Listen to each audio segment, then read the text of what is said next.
Olha, é muito comum que equipes de desenvolvimento tratem segurança quase como uma lista de tarefas, né? Algo para checar ali antes do lançamento.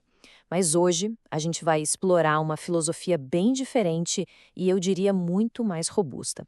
A ideia é enxergar a segurança não como uma etapa final, mas como parte da fundação de sistemas complexos de escala enterprise.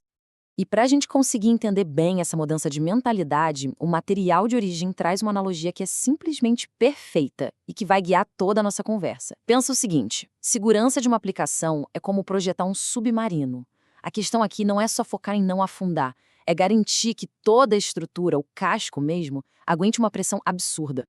E é essa a questão central, no fim das contas. A segurança é só uma reflexão tardia, sabe, uma camada de tinta que a gente passa por cima no final? Ou ela é o próprio casco? A estrutura que impede o sistema de implodir quando a pressão aumenta. A resposta para essa pergunta é o que separa uma abordagem reativa, aquela que visa apagando incêndio, de uma abordagem que é, bem fundamental, proativa, que previne o problema antes dele acontecer. Então, vamos começar por aí, desconstruindo o que talvez seja o equívoco mais comum quando se fala de segurança de aplicações. É aquela ideia de que a segurança pode ser, sabe, aparafusada num sistema que já está pronto. A gente vai ver por que essa abordagem é, na essência, completamente furada.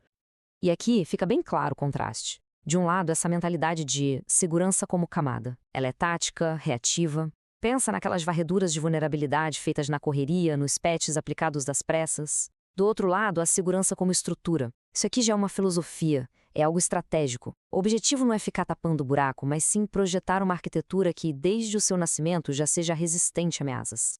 Isso nos leva a um conceito muito importante chamado defesa em profundidade. A ideia aqui não é só construir um muro gigante em volta do castelo, sabe? É muito mais sobre criar várias barreiras dentro do castelo. Assim, se um invasor passar pelo primeiro portão, ele vai dar de cara com o outro e depois outro. A segurança acaba virando uma propriedade que emerge da arquitetura toda, tornando o sistema resiliente por design, por natureza. Ok, legal essa filosofia toda. Mas e na prática? Como a gente usa as ferramentas que todo mundo já conhece? Vamos pegar uma das mais famosas do mundo da segurança, o OWASP Top 10, e vamos dar uma repaginada no propósito dele? Ele pode ser bem mais do que uma simples lista. A virada de chave está toda aqui, nessa mudança de perspectiva. A maioria das equipes olha para o OASP Top 10 e vê o quê? Uma lista de coisas para corrigir, um checklist. Mas um arquiteto sênior, tem que olhar para isso como um mapa de risco sistêmico.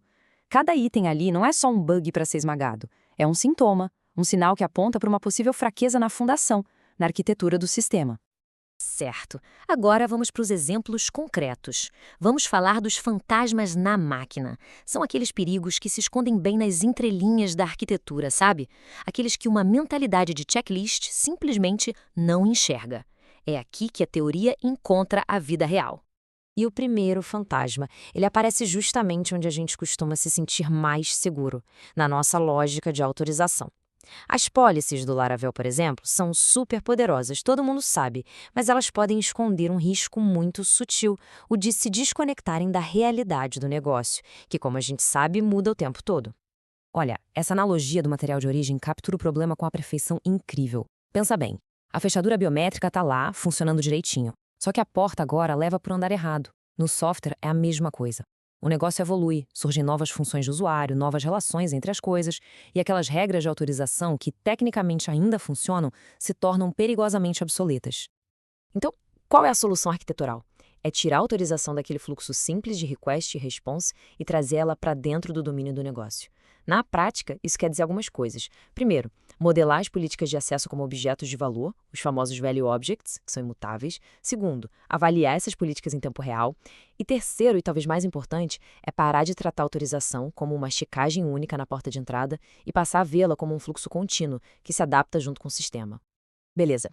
Próximo fantasma: falhas criptográficas, ou melhor, o vazamento de segredos. O erro comum aqui é focar só na força da criptografia.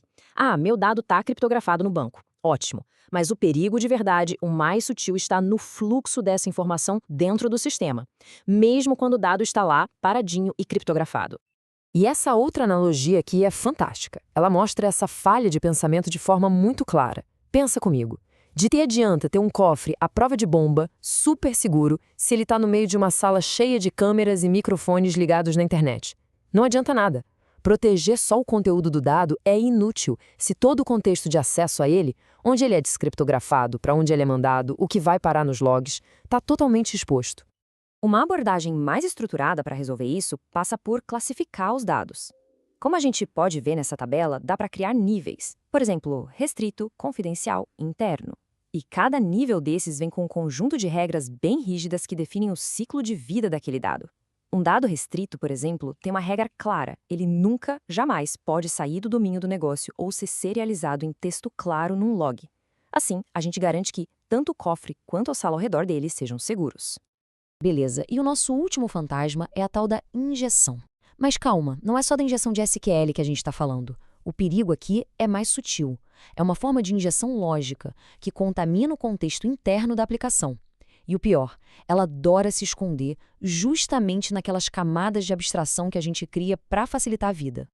E olha só essa analogia, que perfeita. É como pegar a água, passar por um filtro de carvão ativado incrível, deixá-la puríssima, e aí guardar essa água num tanque que já está todo contaminado. Não adiantou nada, né? A entrada do usuário pode ser validada, filtrada, está limpinha. Mas se essa entrada é usada para preencher o modelo num ambiente interno que não é 100% confiável, a contaminação acontece. Ferramentas como o Eloquent, que são super convenientes, podem acabar escondendo esse risco, porque elas misturam o dado limpo que veio de fora com estados internos que podem estar corrompidos.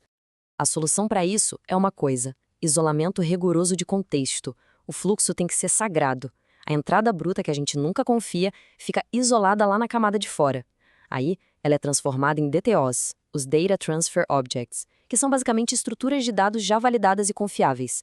E só esses DTOs limpos é que podem cruzar a fronteira para a lógica de domínio. Lá dentro, o domínio usa Value Objects para garantir que estados inválidos sejam literalmente impossíveis de representar no código. Certo. A gente já olhou bastante para dentro da aplicação. Agora vamos ampliar um pouco o foco. Porque essa filosofia de segurança não vale só para o código interno. Ela também se aplica em como a aplicação interage com o mundo lá fora, ou seja, na sua borda. O papo aqui é sobre defender a soberania do sistema. Um ótimo exemplo disso é o Hate Limiting. Uma defesa eficaz de Hate Limiting não é só sair bloqueando IP, isso é muito básico. A ideia é criar um sistema quase imunológico, adaptativo.